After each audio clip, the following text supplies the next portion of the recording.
पति कामदेव जल करके भस्म हो गया और तू कामदेव की पत्नी है, तेरा नाम रति है। और जब तेरे पति को महादेव ने अपने नेत्र खोल करके भस्म कर दिया तो तू महादेव के सामने रोने लग गई। जिया बिनु देहा नदी बिनु बारी और तैसे ही नाथ पुरुष बिनु नारी। तो रति रोने लग गई कि मेरे पति को मार दिया, अब मैं उसके बिना कैसे रहूंगी। तो महादेव ने वचन दिया, अरे रति तेरा पति भगवान कृष्ण और रुक्मिणी का पुत्र प्रद्युम्न बन करके आवेगा और सम्रासुर चोरी करके ले जाएगा। तो एक मछली के पेट में से तेरा पति बाहर निकलेगा। विद्यावती सब समझ गई। तो विद्यावती ने नारद जी को प्रणाम किया और धीरे धीरे वो प्रद्युम्न बड़े हुए और प्रद्युम्न बड़े होकर के प्रद्युम्न ने सम्रासुर को मार दिया और वापिस अपने पिता द्वारिकाधीश के पास आ गए। द्वारिकाधीश भगवान की जय हो। जय जय श्री राधेश्याम। ये तो भगवान के एक पुत्र प्रद्युम्न की और भगवान की एक विवाह की कथा। लेकिन भगवान कृष्ण के 16,108 विवाह हुए। एक द्वारिका में राजा रहते हैं जिनका नाम है सत्राजित। इनके एक भाई हैं जिनका नाम है प्रसेन। सत्राजितः स्वतनया कृष्णाया कृतकिल्बिषः स्मरणमेकमणिना स्वः मोधस्य दन्तवा। तो सत्राजित के भाई प्रसेन है। सत्राजित महाराज रोज सूर्य देव की पूजा करते हैं। जीवन में हमने पहले भी आपसे कहा है कथा के बीच में, सूर्य भगवान की पूजा जरूर करनी चाहिए।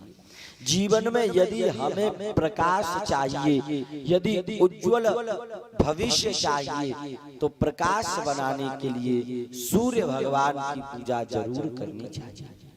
सूर्य भगवान जैसे संपूर्ण संसार में प्रकाश करते हैं, ऐसे ही हमारे जीवन में भी प्रकाश कर देंगे। सूर्य भगवान को रोली होती है ना, रोली, वो रोली एक लोटे में जल लो, रोली डालो और थोड़ा सा गुड़ या फिर चीनी डालो। फिर सूर्य भगवान को गायत्री मंत्र जाप करते हुए सूर्य भगवान को जल दीजिए। सूर्य भगवान बड़े प्रसन्न हो जाएंगे और जैसे रंग का आप जल दे रहे हैं वैसे ही आपके जीवन में रंग भर जाएगा। तो सत्राजित महाराज रोज सूर्य देव को जल दिया करते थे। आप भी जल दिया करो और आप अपने बालकों को भी सिखाओ ये चीज, क्योंकि आपका भविष्य, आपका जीवन तो जितना निकलना है उतना निकल गया, लेकिन आपके बालक नन्हे मुन्ने हैं। आपके बालकों का अभी जीवन काफी है, तो आपके बालकों का भविष्य अच्छा बनना चाहिए। आप अपने बालकों को जरूर ये लक्षण सुनाइए और बताइए। सूर्यदेव ने एक दिन प्रकट होकर के सत्राजित को एक मणि दी और सत्राजित ने उस मणि को लिया तो सबको दिखाने लग गए। कभी कभी आदमी को अगर कोई कीमती चीज मिल जाती है तो सबको दिखाता डोलता है, ए भैया देखो ये मुझे मिली है, अरे ये तुम्हारे पास नहीं है, ये मेरे पास है। कभी कभी आदमी कीमती चीज को ऐसे दिखाता फिरता है। भगवान द्वारिकाधीश कृष्ण को पता पड़ा तो भगवान ने कहा, सत्राजित इस सम्यंतक मणि को आप द्वारिका के खजाने में रख दीजिए। ये मणि रोज सोना देती है और इस सोने से रोज द्वारिका में रहने वाले लोगों की सेवा करी जाएगी। लेकिन सत्राजित ने तो मना कर दिया, ना ना भैया कन्हैया, ये मणि तुमको हम नहीं देंगे, हमने सूर्य भगवान से लइए वो नाराज रह जाएंगे, इसलिए ये मणि तुम्हें नहीं देंगे। एक बात बताऊं, भगवान का एक नियम है, भगवान कहता है ऐसा कर लो तो ऐसे बन जाओगे, ऐसा करोगे तो ऐसा हो जाएगा, आप करो या न करो ये हमारे और आपके ऊपर होता है। तो सत्राजित ने वो मणि भगवान को नहीं दी। और जीवन में नियम क्या होना चाहिए, अगर कोई भी नई चीज हम लेकर के आ रहे हैं तो पहले भगवान को दीजिए, फिर बाद में उस चीज को खुद ग्रहण करिए। अब आप लोग कहेंगे, माताएं बहनें कहेंगी कि हम तो धोती पहनती तो भगवान को धोती थोड़ी देवे, भगवान धोती कहाँ पहनते हैं। लेकिन नहीं, जीवन में कोई भी नई चीज लेकर के आ रहे हो, पहले भगवान को समर्पित करो, फिर उस चीज को आप ग्रहण करो। तो आप अपने लिए वस्त्र लाते धोती, तो भगवान भी धोती पहनना जानते हैं। भगवान एक बार मोहिनी भी तो बने थे, भगवान ने एक बार स्त्री का रूप भी धारण किया था, भगवान ने 16 श्रृंगार भी किए थे। तो जीवन में जो चीज लाओ, यदि एक कपड़ा भी लेकर के आ रहे हो, पहले भगवान को समर्पित करो, फिर देखो भगवान उस कपड़े को पहन करके कैसे लग रहे हैं, फिर उसके बाद उस वस्त्र को खुद धारण करो। लेकिन सत्राजित ने उस मणि की मना कर दिया कि मैं ये मणि तुमको नहीं दूंगा। तुलसीदास बाबा ने रामायण में एक चौपाई लिखी है, हो तुमहि निवेदिता भोजन करहि, हो तुम्हें निवेदिता भोजन कराहे, तुमहि निवेदिता भोजन करहि, हो तुम्हें निवेदिता भोजन कराहे, तुमहि निवेदिता भोजन करहि, तुम्हें निवेदिता भोजन कराहे, प्रभु प्रसाद पट भूषण धरहि, हो प्रभु प्रसाद भूषण धराहे, राम सिया राम सिया राम सिया राम। तुलसीदास बाबा कह रहे हैं तुम ही निवेदित भोजन करें। हम और आप जो भोजन करते हैं वो भोजन भगवान की कृपा से ही हमें मिल रहा है। अगर हमारे इस पेट को भोजन न मिले तो ये पेट रमा रमा करके हमसे कहेगा कि हमें कुछ भी दो, लेकिन हमें भोजन दो। और ये भोजन भगवान की कृपा से हमें मिल रहा है, तो भोजन करने से पहले भगवान को निवेदन कर देना चाहिए। पहले भगवान को भोग लगा दो, फिर आप भोजन करिए। तो सत्राजित ने मणि नहीं दी, तो सत्राजित का एक भाई था प्रसेन। प्रसेन ने उस मणि को रात में चोरी कर लिया, और मणि को चोरी करने के बाद प्रसेन उस मणि की सहायता से जीव जंतुओं को मारने लग गया। अगर सद वस्तु का असद प्रयोग हो जाता है तो वो वस्तु जीवन में विनाश कर देती है।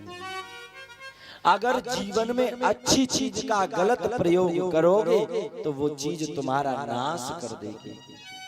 अगर जीवन में भागवत कथा श्रवण कर रहे हो और भागवत कथा में बैठ करके भी पाप कर रहे हो तो ये सद वस्तु का असद प्रयोग हो जाएगा, तो ये आपका फिर नाश कर देगा। संसार में तो पाप करते ही हो, और भगवान की जो वस्तु है, भगवान का जो कथा पांडाल है, इसमें भी बैठ के पाप कर रहे हो तो ये आपकी विनाश की नींव लग जाएगी। तो प्रसेन ने उस मणि को चोरी कर लिया और मणि की सहायता से जीव जंतुओं को मारने लग गया। इधर भगवान कृष्ण पर आरोप लग गया सरेआम, अरे भैया मेरी मणि जा द्वारिकाधीश करैया ने चोरी कर ली। एक बात बताऊं, भगवान ने जिन द्वारिका वासियों की रक्षा करी, आज उन द्वारिका वासियों ने 1 मिनट में भगवान पे आरोप लगाया। संसार मौके पे चूकता नहीं, संसार के लोग अवसर मिलते ही नमक डाल देते हैं। ये तो आपके जलने का इंतजार कर रहे हैं, नमक तो इनकी मुट्ठी में रखा है। जब जब आप दुखी होंगे ना, तब तब संसार के लोग रंग लेने के लिए खड़े हो जाएंगे।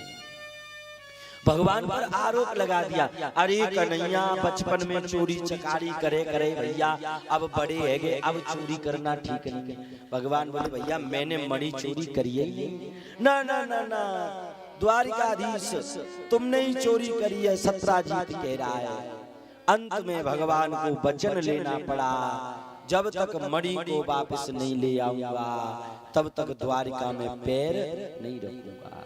सैनिकों के साथ गए जंगल में, तो जंगल में सत्राजित का भाई प्रसेन मरा पड़ा, और प्रसेन के बगल में एक शेर के पद चिन्ह है। भगवान कृष्ण उस शेर के पद चिन्हों के साथ साथ चलते गए तो आगे वो शेर भी मरा मिला है। उस शेर के बगल में एक भालू, एक जामवंत के पद चिन्ह बने हुए हैं, और उस भालू के पद चिन्ह मैया एक गुफा में जाकर के शांत हो। भगवान कृष्ण उस गुफा के अंदर जाने लगे, सैनिकों से कह दिया 28 दिन तक मेरा इंतजार करना। और भगवान कृष्ण पहुंचे तो वो मणि जिसको ढूंढने आए, उस मणि से जामवंत जी महाराज की पुत्री जामवंती खेल रही। भगवान ने माथे पे हाथ डाला, देवी जा मणि के चक्कर में हम पे झूठो आरोप लग गयो, और तुम जा मणि पे खेली, जब मणि है हमें दे दो। जामवंती जी बोली अचानक कोई इतनी कीमती चीज मांग रहा है। पिताजी को बुलाया, जामवंत जी महाराज आए दौड़े दौड़े, और जामवंत जी महाराज ने आकर के पूछा भैया कौन हो तुम? बोले हम द्वारिकाधीश कृष्ण हैं, और जब मणि है हमें दे दो, जब मणि के चक्कर में हम पे बड़े आरोप लग गए। जामवंत जी बोले नहीं नहीं नहीं नहीं, ये मणि मैंने शेर से लड़ाई लड़के लाई है, अगर तुम्हें ये मणि चाहिए तो मुझसे युद्ध करना पड़ेगा। और भगवान कृष्ण ने जामवंत जी महाराज के हाथ में हाथ डाल दिया, एक पटक मारी जामवंत जी ने और दूसरी पटक मारी भगवान कृष्ण ने। अब एक दूसरे में पटक मारने लग गए। अंत में भगवान कृष्ण ने ऐसी पटक मारी जामवंत जी महाराज को कि नस नस ढीली है, बेहोश है गए जामवंत जी महाराज। और जब जामवंत जी महाराज बेहोश हुए, कुछ देर बाद नेत्र खुले तो सामने कृष्ण नहीं बल्कि धनुष बाण लिए मर्यादा पुरुषोत्तम श्री राम खड़े हुए हैं। जामवंत जी महाराज समझ गए ये कोई और नहीं है, ये राम जी ही कृष्ण बन करके आए। और भगवान कृष्ण समझ गए ये जामवंत जी कोई और नहीं है, ये जामवंत जी रामा अवतार वाले जामवंत जी हैं। जिस समय राम जी रावण पर एक एक बाण मारते थे तो जामवंत जी कहते थे यार राम जी कितने बलवान हैं, कितने पौरुष हैं इनके अंदर, एक बार इनके बल की थाल जामवंत जी सोचते थे। तो राम जी सभी बानरों को कुछ न कुछ दे रहे थे जाते समय। जामवंत जी मुंह लटका के खड़े, राम जी ने कहा मांगो कछु। जामवंत जी बोले मेरे हाथों में खुजली मच रही है, मुझसे तुम युद्ध करो, लड़। भगवान राम बोले अब की बार तो हम दुश्मनों से लड़के हार गए और तुमसे लड़ेंगे तो ज्यादा परेशान हो जाएंगे, लेकिन हाँ कृष्ण अवतार में जब आएंगे तब तुम जामवंत होंगे और हम तुमसे लड़ेंगे, तुम्हारी नस नस ढीली कर देंगे, धरती पे गिर पड़ोगे। आज बेई जामवंत जी महाराज धरती पे गिरे, नस नस ढीली हो गई। अब जामवंत जी बोले महाराज अब ऐसा करो, अब तो तुम जब मड़ी हुए ले जाओ और जब मड़ी बारी हुए ले जाओ। का मतलब? बोले मेरी कन्याएं जामवंती जाते ब्याह कर लो तो मैं तपस्या करके चलो जाऊंगा। भगवान बोले भले आदमी ब्याह तो हमारो है गयो रुक्मिणी जी के संग में। तो जामवंत जी बोले कौन से मर्यादा पुरुषोत्तमो लीला पुरुषोत्तमो कितने करो। भगवान बोले अब ब्याह तो कर लेंगे लेकिन जामवंती जी का मुख है ना भालू के जैसा है। अब द्वारिका में सब कहेंगे जाम और ये द्वारिकाधीश ब्याह करके लायो है, ब्याह करके लायो, चलो देख के आओ देख के आओ। और पता पड़ेगी जामवंती ने ब्याह करके लायो तो सबके सब हंसेंगे। भगवान बोले देवी जी ब्याह तो कर लेंगे लेकिन एक शर्त पे करेंगे। बोले कहा? बोले द्वारिका में तुमते को कहे कि नेक अपनो घूंघट हटाइयो, नेक अपनो घूंघट हटाइयो, तो तुम अपना घूंघट मत हटाओ। और यहाँ पर सुखदेव कहते हैं परीक्षित भगवान श्री कृष्ण का दूसरा विवाह जामवंती जी के साथ में संपन्न हुआ। जामवंती कृष्ण भगवान की जय हो। अब जामवंती जी को भगवान कृष्ण लेकर के आए, द्वारिका में हल्ला है गए और ये भैया द्वारिकाधीश ब्याह करके लाए, ब्याह करके लाए। सब के सब भगवान द्वारिकाधीश की दूसरी पत्नी को देखने के लिए आने लगे। भगवान बोले देवी जी घूंघट मत हटा दियो ना तो सबरों को सबरों राग बिगड़ जाएगा। अब रुक्मिणी जी बोली अपनो घूंघट उठाओ, मुंह तो दिखाओ। तो जामवंती जी ने और घूंघट नीचे सरका लिया। रुक्मिणी जी बोली ये घूंघट क्यों नहीं दिखा रही है, क्या बात है? भगवान कृष्ण बोले शायद तुमते ज्यादा सुंदर होवेगी तभी नाने दिखा रही। अच्छा मोते ज्यादा सुंदर स्त्री ते ब्याह करके लाए हैं। अरे रुक्मिणी श्राप देती है, अगर मोते ज्यादा सुंदर है तो ये बिल्कुल मेरे जैसी ही है। तो अब भालू का मुख समाप्त हो गया, अब सुंदर रुक्मिणी के जैसी बन गई और यहाँ पर सुंदर हो गई। एक बात बताऊं, सुंदर कौन है, किसे सुंदर कहते हैं? ये हाड़ मांस का पुतला, ये शरीर सुंदर नहीं है। ये शरीर जल करके राख हो जाएगा, ये कोई सुंदर नहीं।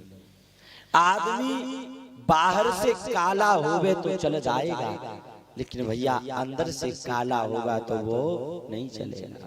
भगवान ने हमें तुम्हें इतनी सुंदर त्वचा दे दी, इतना सुंदर मुख दे दिया, इतने गोरे बना दिए, लेकिन हम तुम अंदर से यदि काले हैं ना तो हम तुम भले कितने भी चेहरे से गोरे हो जाए वो गोरा होना भी। इसलिए मैं तो कहता हूँ बाहर से आदमी काला है बड़ा अच्छा है, लेकिन अंदर से आदमी काला है वो बड़ा बुरा है। और सुंदर किसे कहते? तुलसीदास बाबा रामायण में कहते हो सोही सुंदर सोई शोभग शरीरा, सोई सुंदर सोई सुभग शरीरा, सोई सुंदर सोई शोभग शरीरा, सोई सुंदर सोई सुभग शरीरा, सोई सुंदर सोई शोभग शरीरा, सोई सुंदर सोई सुभग शरीरा, नरतन पाई भजिय रघुबीरा। नरतन पाई भजिय रघुवीरा, राम सिया राम सिया राम सिया रामा। वही आदमी सुंदर है जो आदमी मनुष्य का शरीर प्राप्त करने के बाद भगवान राम का भजन करता है। जो लोग भगवान का भजन करते हैं वो लोग सुंदर हैं, और जो लोग भगवान का भजन नहीं करते उनका मुख कितना भी सुंदर होवे फिर भी वो लोग सुंदर नहीं है। तो जामवंती जी सुंदर हो गए। अब सत्राजित महाराज आए, प्रभु मोए क्षमा कर दो, मोई नहीं पतोई के मड़ी मेरे ही भैया ने चुराई है, मैंने तो गलती से तुम पे आरोप लगा दिया। भगवान बोले ठीक है क्षमा कर दिया। सत्यराजीत बोला नहीं नहीं नहीं नहीं ऐसे नहीं माने। बोले तो बोले हमारी एक बेटी है जिसका नाम है सत्यभामा, बाकी संग ब्याह कर लो तो मान जाएंगे कि तुमने हमको क्षमा कर दिया। भगवान बोले भले आदमी तेई मड़ी के चक्कर में हमें एक ब्याह करना पड़ गयो जामवंती जी के संग में, अब दूसरों और करवा 3-3 ब्याह है जाएंगे। तो सत्यराजीत बोले अगर विवाह नहीं करोगे तो मैं ऐसा समझूंगा कि आपने मुझे क्षमा नहीं किया। सुखदेव कहते हैं राजन परीक्षित यहाँ भगवान का तीसरा विवाह सत्यभामा जी के साथ में संपन्न होता है। सत्यभामा कृष्ण भगवान की जय, खिलन बिहारी सरकार की जय। 3 विवाह हो गए भगवान। अब भगवान का चौथा विवाह माता यमुना जी के साथ में पूरा हुआ। गांडीवम धनुरागाय त्रूणौ चाक्षसयाय कहो माकं कृष्णेन शन्नेतौ विधुरतौ विपिनं वनो। एक बार भगवान कृष्ण और अर्जुन वन में भ्रमण कर रहे थे तो एक स्त्री को तपस्या करते हुए देखा। भगवान ने कही अर्जुन जाकर के देखो ये स्त्री क्यों तपस्या कर रही है। तो अर्जुन ने जाकर के उस स्त्री से पूछा देवी आप कौन हैं, आप क्यों तपस्या कर रही हैं, आप क्या चाहती हैं। तो वो स्त्री कहने लगी मैं कोई और नहीं, मैं स्वयं यमुना हूँ। वह स्त्री कहती है अहम देवस्य सवितुर्दुहिता पतिम इच्छन्ति मे वनम विष्णुं वरेण्यं वरदो शरदो वरद परमास्थिता। मैं कोई और नहीं, अहम देवस्य सवितुर्दुहिता, मैं यमराज की छोटी बहन यमुना और मैं विष्णु वरेण्यं वरदम, मैं स्वयं भगवान श्री हरि से विवाह करना चाहती हूँ। अर्जुन जी दौड़े दौड़े गए भगवान कृष्ण के पास। सुनो प्रभु। बोले कहो। कहाँ तो तुम्हारो एक ब्याह नहीं है रहो, अब तुम्हारे बयान की लाइन लगी पड़ी है महाराज। का मतलब? अरे देवी जी ब्याह करना चाहती है तुमसे। भगवान कृष्ण गए जाकर के कहा यमुने चलो विवाह करो। तो यमुना मैया को क्रोध आ गया, अरे ये कौन साधारण पुरुष ब्याह की कह रहा है, मैं तो स्वयं भगवान से विवाह करना चाहती हूँ। तो यमुना जी ने हाथ में तपस्या का जल ले लिया और श्राप देने लगी। भगवान बोले डटो भाई देवी डटो, अरे हम वही है जिनसे तुम विवाह करना चाहती हो। यमुना जी बोली मैं कैसे मान जाऊं। तो भगवान ने अपना विराट रूप दिखा दिया, शंख चक्र गदा पद्म लेकर के भगवान यमुना मैया के सामने प्रकट हो गए। यमुना जी समझ गई कि ये स्वयं नारायण है। तो यहाँ भगवान का चौथा विवाह माता यमुना के साथ में संपन्न हुआ, जिनका नाम कालिंद्री पड़ा है। कालिंद्री कृष्ण भगवान की जय हो। तो चौथा विवाह भगवान का यमुना जी के साथ में हुआ है। आपने देखा होगा संसार में जितनी नदी हैं, जितने जलाशय हैं, सबका जल सफेद सफेद है, लेकिन यमुना जी है, यमुना जी का जल नीला नीला सा है। यमुना जी का जल नीला सा क्यों? तो एक कवि यमुना जी के किनारे वृंदावन में बैठ करके यमुना जी पर एक कविता लिख रहे हैं कि देख यमुना की नील धारा मानो नीलम पिघल गया। देख यमुना की नील धारा मानो नीलम पिघल गया। अब एक पंक्ति तो लिख ली, अब दूसरी नहीं लिख पाए, समझ में नहीं आ रहा दूसरी पंक्ति में क्या लिखी। तो एक ब्रजवासी छोरा आयो, जोर से मुक्का मारो, अरे मूर्ख ये क्यों नहीं लिखता कि मेरा श्याम नहाकर निकल गया। देख यमुना की नील धारा मानो नीलम पिघल गया, अरे मूर्ख ये क्यों नहीं लिखता मेरा श्याम नहाकर निकल गया। यमुना जी में भगवान कृष्ण रोज स्नान किया करते थे, इसलिए भगवान कृष्ण का रूप नीला नीला सा है, इसलिए यमुना जी का जल भी नीला नीला हो गया है। सूरदास कारी कामर पे चढ़े न दूजो रंग। एक बार जिसके ऊपर कृष्ण का रंग चढ़ जाता है ना, उसके ऊपर फिर संसार का रंग दोबारा नहीं चढ़ता।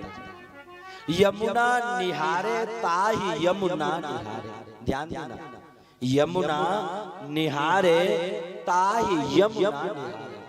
जो लोग यमुना जी को निहारते हैं उनको यमदूत नहीं निहारे। यमुना निहारे ताहि यमदूत यम ना निहारे। चौथा विवाह भगवान श्री हरि का हुआ। श्री कालिंदी कृष्ण भगवान की जय हो। पांचवा विवाह भगवान श्री हरि का मित्र वृंदा के साथ में हुआ। पितन वनः परमानंदः श्वानमा परम मंगलो बिंदानुबिंदात्यजहो दुर्योधनसानुनः।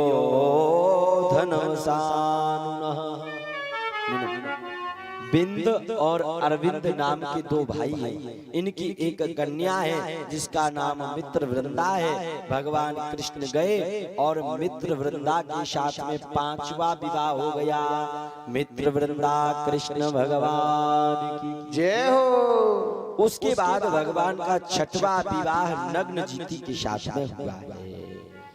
प्रदाम्य तो धाम्य कृष्णो राजान राज्ञा प्रपश्यता नग्न जितः कौस्तभ्य आसीद राजापति। एक नग्न जीत नाम के राजा हैं, उनके पास 7 बैल हैं। वो बैल आदमी से भी ज्यादा समझदार है। तो नग्नजीत महाराज ने कहा, जो आदमी एक साथ 7 बैलों की नाक में नकेल डाल देगा, उस आदमी के साथ अपनी कन्या नग्नजीती का विवाह कर देगा। भगवान कन्हैया पूरी दुनिया की नाक में नकेल डाल के ढूंढ रहे हैं, तो इनके लिए 7 बैल कौन सी खेत की मूली है। भगवान श्री हरि गए और जाकर के 7 बैलों की नाक में नकेल डाल दी एक साथ। इनका छठवा विवाह नग्नजीती के साथ में पूरा हुआ। नग्नजीती कृष्ण भगवान की जय हो। 7वां विवाह भगवान श्री हरि का भद्रा के साथ में हुआ। 8वां विवाह भगवान श्री हरि का लक्ष्मणा जी के साथ में हुआ। तो इस प्रकार भगवान के 8 मुख्य विवाह। आप कह रहे होंगे भगवान के विवाह होते ही जा रहे हैं, लेकिन नहीं, ये 8 विवाह कोई और नहीं। जल, अग्नि, वायु, पृथ्वी, आकाश, यही 8 पत्नियां बन करके भगवान की आई। इस प्रकार भगवान के 8 मुख्य विवाह संपन्न हुए हैं।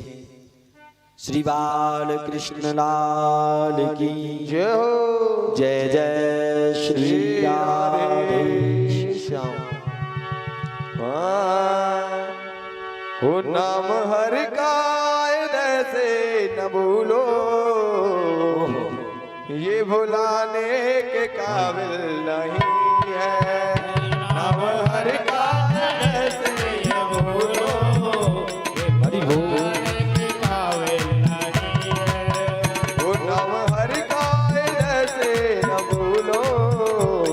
भुलाने के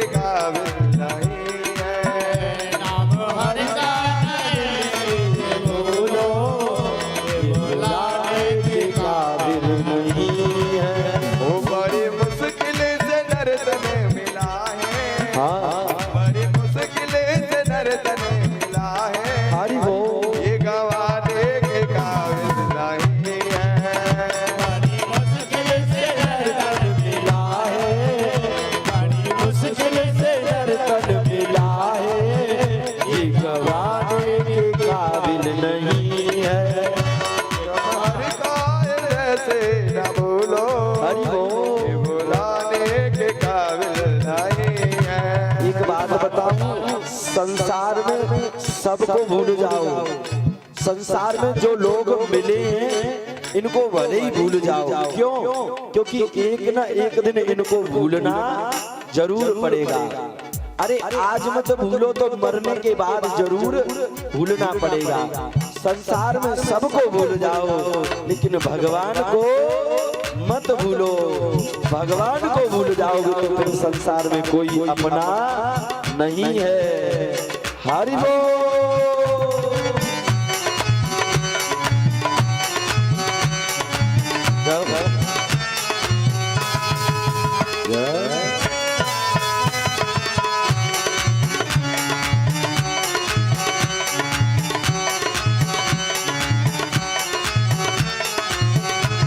श्री राधे।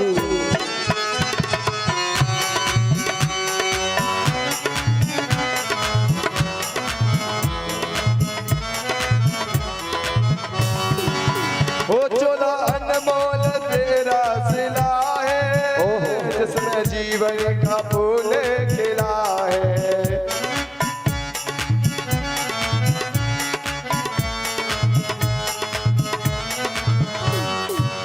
हो चोला अनमोल तेरा सिला है, जिसमें जीवन का फूल खिला है। श्वास गिन गिन के तुझको मिला है, श्वास गिन गिन के तुझको मिला है। ये गवाने के काबिल नहीं है, नाम हरि का ऐसे न भूलो, ये भुलाने के काबिल नहीं है। और संसार में आदमी को अभिमान रहता है। किसी को दौलत का अभिमान, किसी को शरीर का अभिमान, किसी को घर का अभिमान। और आदमी अभिमान के चक्कर में किसी को गिनता तक नहीं। एक बात बताऊं, यदि अभिमान ही देखना है तो शमशान घाट है ना, उसमें सबके लिए एक ही जगह है। वहाँ न तो कोई अमीर है न कोई गरीब है। अमीर को भी वहीं जलाया जाता है और गरीब को भी वहीं जलाया जाता है। इसलिए अभिमान किस बात का? खिलन बिहारी सरकार की।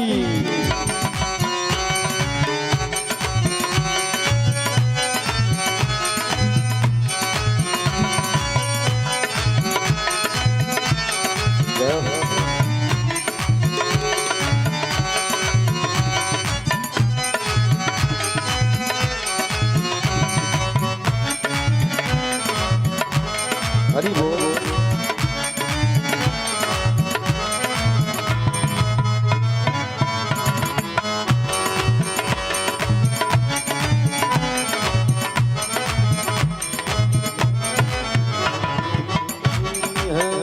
इतने अनमोल जीवन को पाकर खोजे अपने नदी मन लगा कर। इतना हरि बोल। हो इतना अनमोल जीवन पाकर खोजे अपने अनानी की लगा कर।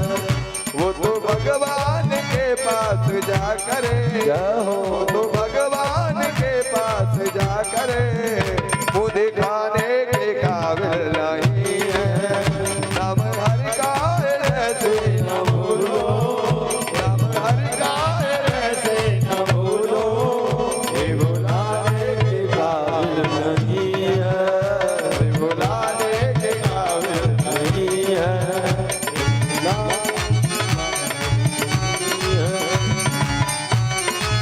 खिलन बिहारी सरकार की। हरि बोल।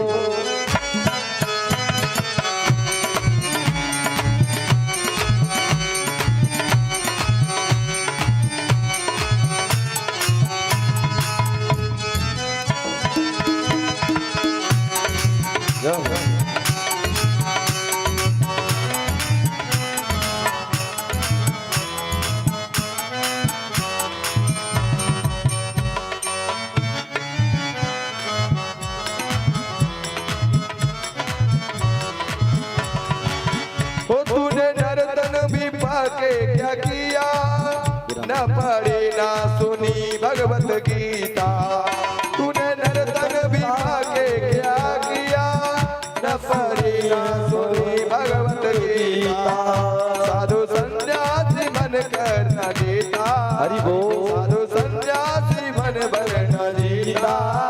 वो संत कहने के लायक नहीं है। जय हो। राम हरि का ऐसे न भूलो, राम गाने के काबिल नहीं है। वो बड़ी मुश्किल से नर्तन मिला है, ओहो बड़ी मुश्किल से नर्तन मिला है। ये गवाने के काबिल, हरि बोल। गवाने के काबिल नहीं है, काबिल नहीं है।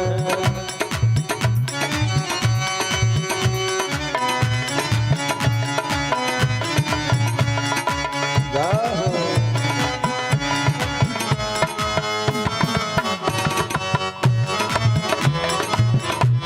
हरि बोल।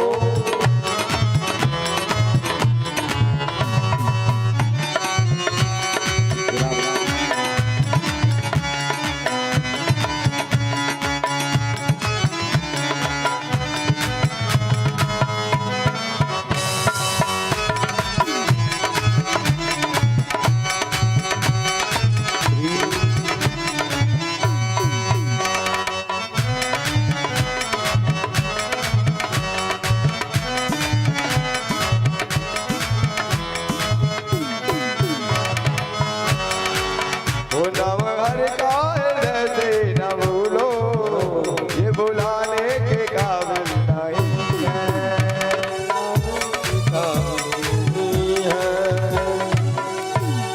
श्री राधा रमन लाल की जय हो, खिलन बिहारी सरकार की जय हो, खाटू नरेश जय हो। जय जय श्री राधेश्याम। संसार में ज्यादातर लोग एक दूसरे को पागल समझते हैं। जो लोग भगवान का भजन करें ना उनको पागल समझते हैं ना। और जो लोग भगवान का भजन, भगवान का भक्ति करने वाले आदमी को पागल समझता है ना, तो जो समझ रहा है उससे बड़ा पागल कोई नहीं। वो अपनी हकीकत में पहुंच चुका है और जिसे देख के हम पागल समझते हैं, तो हमसे बड़ा पागल। संसार में आपने साधु के कपड़े धारण करके साधु नहीं बनना है। आप कहो कि भाई घर छोड़ के ये सब कुछ छोड़ छाड़ के पीले कपड़े पहन के साधु बन जाए, नहीं। आपने अपने मन से साधु बनना है। साधु का कोई रूप रंग नहीं होता। साधु एक दुकान वाला भी हो सकता है, साधु एक घर में रहने वाला भी हो सकता है, साधु एक पीले कपड़े पहनने वाला भी हो सकता है। अगर आपका मन साधु बन चुका है तो आप साधु हैं। अगर आपका मन साधु नहीं बना है और तन साधु बन गया है तो आप साधु हैं। भगवान के 8 विवाह हुए, उसके बाद एक असुर था जिसका नाम था भौमासुर। इसने धरती से जन्म लिया है, भूमि से, इसलिए इसका नाम भौमासुर पड़ गया। इसके जीवन में एक गलत आदत पड़ गई। एक बात बताऊं, अगर जीवन में कोई गलत आदत पड़ जाती है तो वो नाश कर देती है ना।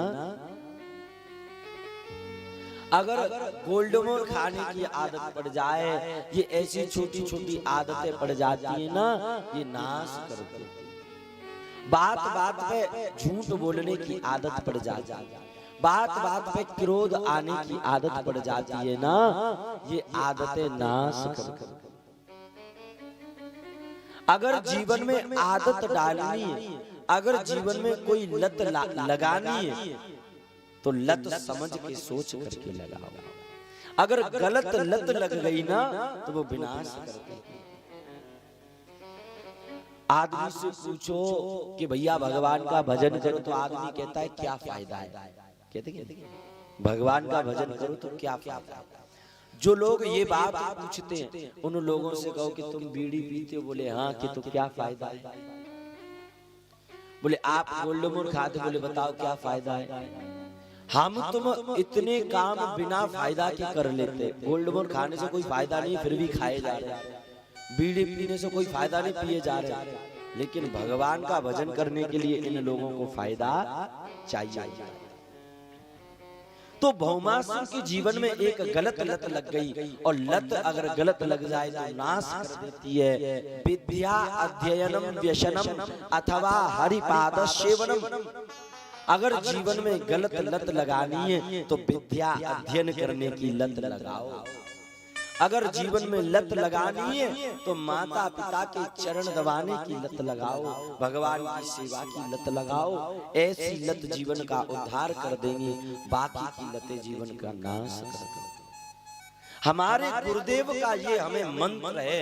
हमारे गुरुदेव कहते हैं अगर जीवन में लत लगानी है तो दो ही लत लगाओ, विद्या अध्ययनम व्यसनम अथवा हरिपाद। या तो पढ़ाई करने की लत होनी चाहिए, या फिर भगवान माता पिता के चरणों की सेवा की लत होनी चाहिए। लेकिन भौमासुर के जीवन में गलत लत लग गई। इसने संकल्प ले लिया एक साथ 20,000 स्त्रियों से विवाह करूंगा। हम तुम भौमासुर है। वो भौमासुर जगते उठते बैठते नहाते धोते स्त्रियों के बारे में सोचता है, और हम भौमासुर चलते बैठते उठते नहाते पैसा के बारे में सोचते थे। पैसा कैसे आवेगा, कब आवेगा, कैसे आएगा। तो हम भी भौमासुर। भौमासुर ने 16,100 कन्याओं को बंदी बना लिया। उन कन्याओं ने पत्र लिखा, यथा हतौ भगवातः भौमौ येन च तां स्त्रियः निस्तौ एताक्षः विक्रमः साधर्मपणः।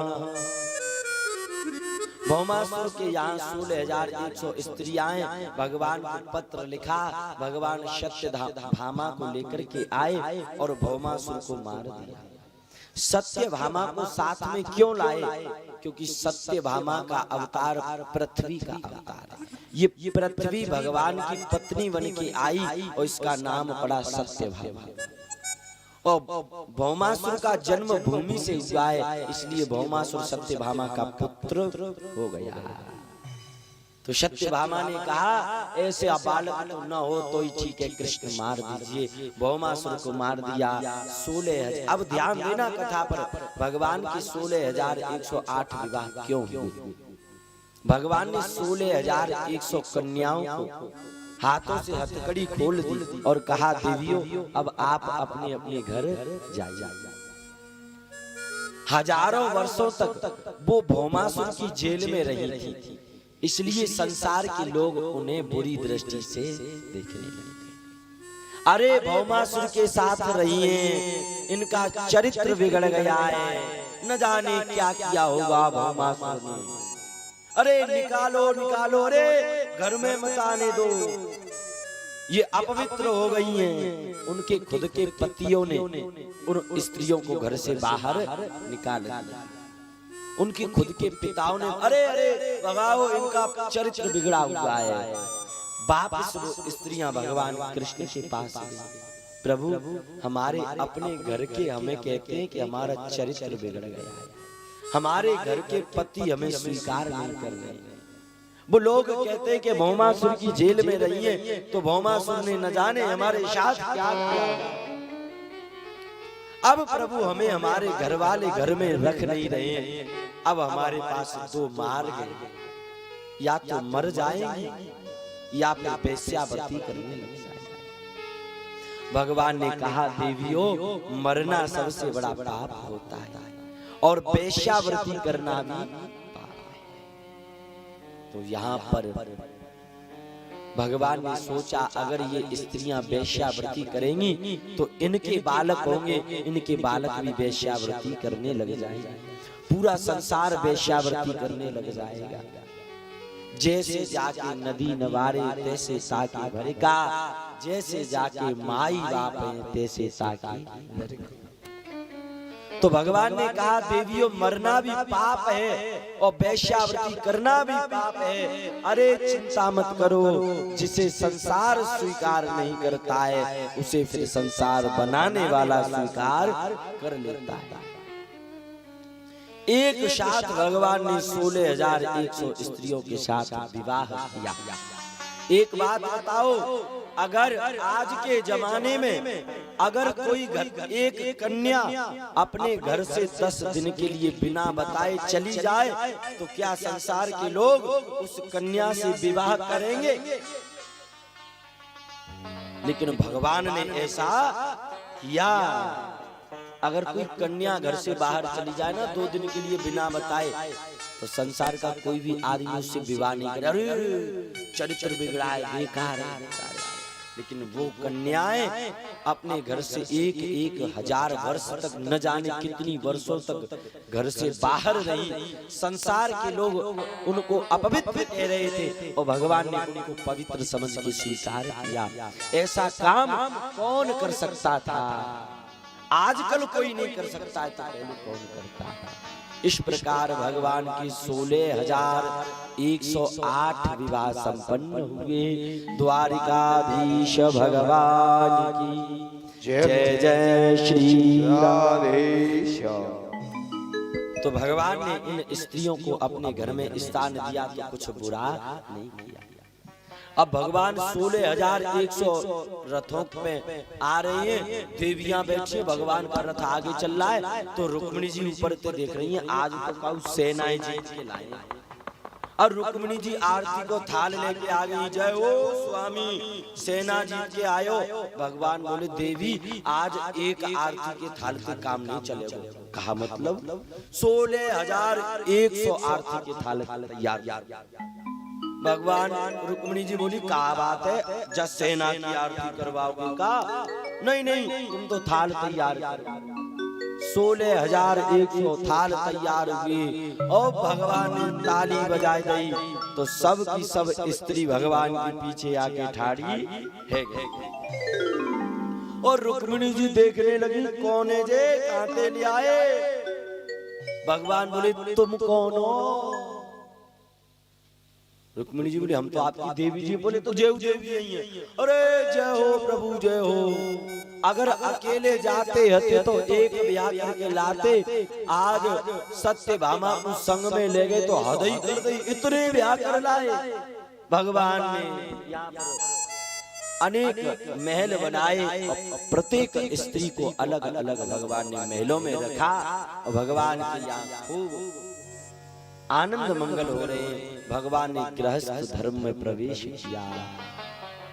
श्री खिलन बिहारी सरकार की जय हो, राधा रानी की जय हो, जय जय श्री राधेश। इस प्रकार भगवान की 16,108 विवाह संपन्न हुए। और अब भगवान श्री कृष्ण की दिनचर्या देखने के लिए नारद जी महाराज का आगमन हुआ। नारद जी महाराज आए, देख के तो आवे इतनी स्त्रियों के साथ में कैसे भगवान रह लेते, कहीं झगड़ा वगैरह लड़ाई वगैरह होती भी कि नहीं होती। अच्छा, पहले के जमाने में क्या होता था, घरों में कोप भवन बने होते थे। कोप भवन जानते हैं? कौन कौन जाता? हाथ ठाड़ी करियो। कोप भवन, हाँ, कोप भवन का मतलब होता था, अगर घर में किसी को कोई दिक्कत है, कोई रूठ रहा है, तो कोप भवन में जाके कोप करने लगे। के कई मैया गई थी ना कोप भवन में।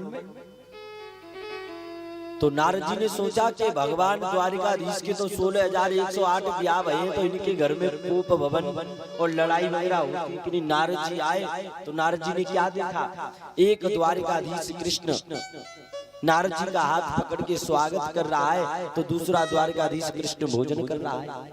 इधर देखा तो कृष्ण, इधर देखा तो कृष्ण, और आगे बढ़े, एक कृष्ण सेवा कर रहा है तो दूसरा द्वारिकाधीश कृष्ण गौ माता को स्नान करा रहा है। नारद जी तो चौंक गए, न्यू कृष्ण माऊ कृष्ण माऊ कृष्ण, अरे हर जगह कृष्ण कृष्ण। हरि व्यापक सर्वत्र समान, प्रेम सो प्रकट होहि में जान। भगवान, जो लोग कहते हैं कि भगवान प्रकट क्यों नहीं हो रहा है, उनसे कहो प्रेम सो प्रकट होए में जा। बोले भगवान प्रेम से प्रकट होता है, और अपने हृदय में प्रेम लेकर के आओ तो भगवान अपने आप प्रकट हो जाएगा। लेकिन प्रेम कैसा होना चाहिए?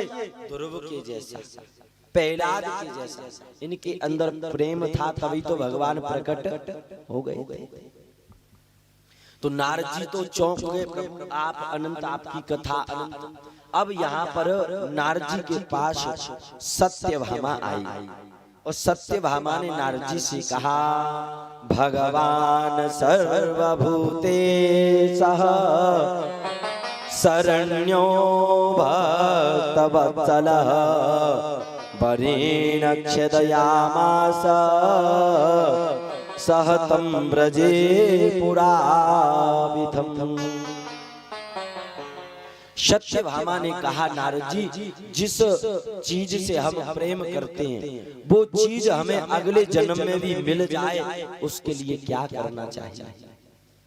तो नारद जी बोले, जिस चीज से आप प्रेम करती हो बात चीज को जा जन्म में दान दे दो तो बा जन्म में मिल जाएगी। सत्यभामा बोली, हम तो कन्हैया जी से, कृष्ण से प्रेम करती हैं। तो नारद जी बोले, ऐसा करो, कृष्ण कन्हैया मोह दान में दे दो तो तुम्हें अगले जन्म में मिल जाएगा। और सत्यभामा बाबा की बातन में आ गई, तो सत्यभामा ने द्वारकाधीश संकल्प करके नारद जी को दान में। नारद जी बोले, द्वारकाधीश चलो भैया हमारे संग। द्वारकाधीश बोले, कहाँ जाए? अरे हमने संकल्प में तुम ले ले हो दान में, अब हम कहेंगे वहां चलो। और द्वारकाधीश को नारद जी ले जाने लगे। तो सत्यभामा बोली, रुको रुको नारद जी, कहाँ कर रहे हो? नारद जी कहाँ ले जा रहे हो? अरे देवी, तुम नहीं तो हमें संकल्प में दे दें, अब जे हमारे कृष्ण हम कछू करें न न, अगले जन्म की तो कौन कहे, इस जन्म में भी हम कृष्ण के बिना नहीं रह पाएंगे। नहीं नहीं नहीं नहीं, अब तो संकल्प कर दिया, अब तो दान में लेके ही जावेंगे। तो सत्यभामा ने कहा कि ऐसा कोई उपाय है जिससे तुम इन्हें छोड़ जाओ? बोले हाँ, द्वारकाधीश के बराबर कोई चीज हमें तौल करके दे दो तो हम तुम्हें द्वारकाधीश वापस दे देंगे। एक पलड़े में सत्यभामा ने तराजू के एक पलड़े में द्वारकाधीश कृष्ण को बिठा लिया, और दूसरे पलड़े में सत्यभामा ने सोना भर दिया, सोना भर दिया। लेकिन कन्हैया जी तस से मस भी नहीं हुई, सबका सब सोना भरती गई सत्यभामा जी, लेकिन कन्हैया जी इतने भी ऊपर को नहीं थे। रुक्मिणी जी आई और रुक्मिणी ने कहा, सत्यभामा क्या कर रही हो? बोले, द्वारकाधीश के समान सोना तोल रही हूँ। अरे सत्यभामा, भगवान को कभी भी सोने से नहीं तोला जा सकता है, भगवान को कभी भी संपत्ति से नहीं तोला जा सकता है, भगवान को प्रेम से तोला जाता है। सत्यभामा ने एक तुलसी का दल उठाया और अगले पलड़े में रख दिया, तो द्वारकाधीश कृष्ण ऊपर उठ गए और तुलसी का दल नीचे रखा रहा। कोई पागल धन और दौलत का, कोई पागल बेटे नारी का, और सच्चा पागल वो है जो पागल खिलन बिहारी का। हम पागलों के दिल में भरे अमृत के लक्ष्य हैं, हमें तो पागल ही रहने दो, हम तो पागल ही अच्छे। धन दौलत से कभी भी भगवान को तोला नहीं जा सकता है। अगर भगवान को तोलना है तो भक्ति से भगवान बड़ी जल्दी तुल जाता है। भाव का भूकाऊ में भाव ही बस सार है। श्री खिलन बिहारी सरकार की जय हो। जय जय श्री राधे श्याम। अब भगवान कृष्ण के एक पौत्र हुए जिनका नाम था अनिरुद्ध।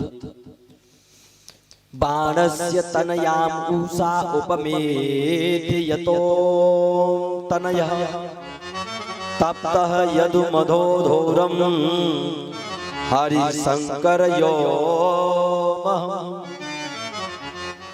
भगवान कृष्ण के एक पुत्र हुए जिनका पौत्र हुए जिनका नाम अनिरुद्ध है। एक बाणासुर है और बाणासुर की एक कन्या है जिसका नाम उषा है। रात में उषा ने अनिरुद्ध को सपने में देखा तो उषा ने अपने मन की बात अपनी सखी एक चित्रलेखा है उसको बताया। चित्रलेखायाम समाग्राय पौत्रम कृष्णस्य योगिना ययो विहाय सा राजा द्वारिकाम कृष्ण कथोदय। तो चित्रलेखा चित्र बनाने में बड़ी माहिर थी। इसने अनिरुद्ध का चित्र बना दिया। उषा ने कहा यही मुझे सपने में देखा है। तो उषा ने और चित्रलेखा ने मिलकर के रात में अनिरुद्ध को भगवान कृष्ण के यहाँ से चोरी कर लिया और अपने घर ले आए। नारद जी आए। नारद जी ने पूछी भगवान कृष्ण से, प्रभु घर में सब कुशल मंगल है? बोले हाँ। बोले अनिरुद्ध कहाँ है? बोले अनिरुद्ध की तो नहीं पता है। बोले जय हो, ज्यादा परिवार में अगर सदस्य हो जाते तो यूं ही नहीं पता है कि परिवार के लोग बाग कहाँ हैं। पता पड़ा अनिरुद्ध को तो उषा बाणासुर की पुत्री चोरी करके ले गई है। तो भगवान कृष्ण चल दिए बाणासुर को मारने के लिए, युद्ध करने के लिए। और बाणासुर से जैसे ही भगवान युद्ध करने लगे तो महादेव बाबा प्रकट हो गए। भगवान कृष्ण से बोले जब बाणासुर मारने नहीं देंगे। भगवान कृष्ण बोले महादेव बाबा तो क्यों नहीं मारने दोगे? महादेव बाबा बोले ये बाणासुर हमारा शिष्य है और हम अपने शिष्य को मारने नहीं देंगे। किसी ने पूछा बाबा जो बताओ, शिष्य तो आपका रावण भी था तो आपने रावण को क्यों मरने दिया? रावण को भी बचा लेते। तो महादेव बोले मैं रावण को बचा तो रहा था लेकिन रामेश्वरम की स्थापना कर दी राम जी ने और मुझसे कह दिया जब तक मैं रावण को मार के न आ जाऊं तब तक महादेव तुम रामेश्वरम में ही बैठे रहना। महादेव बोले अब मैं बाणासुर को नहीं मारने दूंगा। तो भगवान बोले तो हम तो इससे युद्ध करेंगे। तो महादेव ने कहा आप ऐसा करो, मुझे एक जमकासुर नाम का बाण छोड़ दो, मुझे जमाई आ जाएगी तो महादेव धरती पे गिर जाएगा तो बाद में तुम बाणासुर से युद्ध कर लेना। भगवान कृष्ण ने महादेव बाबा पर एक जमकासुर नाम का बाण छोड़ा। महादेव बाबा को जमाई आ गई, धरती पे गिर गए। अब बाणासुर से युद्ध किया लेकिन ये बाणासुर आपको पता है प्रहलाद के वंश का है और भगवान ने वचन दिया था प्रहलाद तेरे वंश के अब एक भी आदमी को मैं मारूंगा नहीं। इसलिए भगवान ने यहाँ पर बाणासुर को नहीं मारा। अनिरुद्ध का और उषा का विवाह करवाया और विवाह करवा के घर वापिस ले आए। द्वारिकाधीश भगवान की जय हो, श्री खिलन बिहारी सरकार की जय हो, जय जय श्री राधे। इस प्रकार भगवान की जो पौत्र अनिरुद्ध हैं उनका विवाह हुआ है।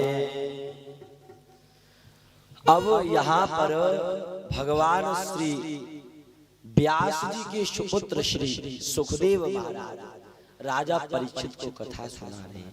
तो राजा परीक्षित से कहा परीक्षित मैं तुम्हें कथा सुनाते आ रहा हूँ 7वां दिन है, आज कथा विराम हो जाएगी तो तुम्हें कहीं जल या फिर भूख प्यास लगी हो तो बतावे। परीक्षित बोले महाराज भागवत कथा से बड़ी भूख और भागवत कथा से बड़ी प्यास मेरे लिए और क्या हो सकती है।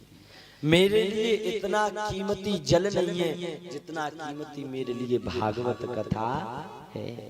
मेरे लिए इतना कीमती भोजन नहीं है जितना कीमती मेरे लिए भागवत कथा है। परीक्षित 7 दिन तक 7 रात्रि पर्यंत तक एक ही आसन में बैठे रहे और कथा को श्रवण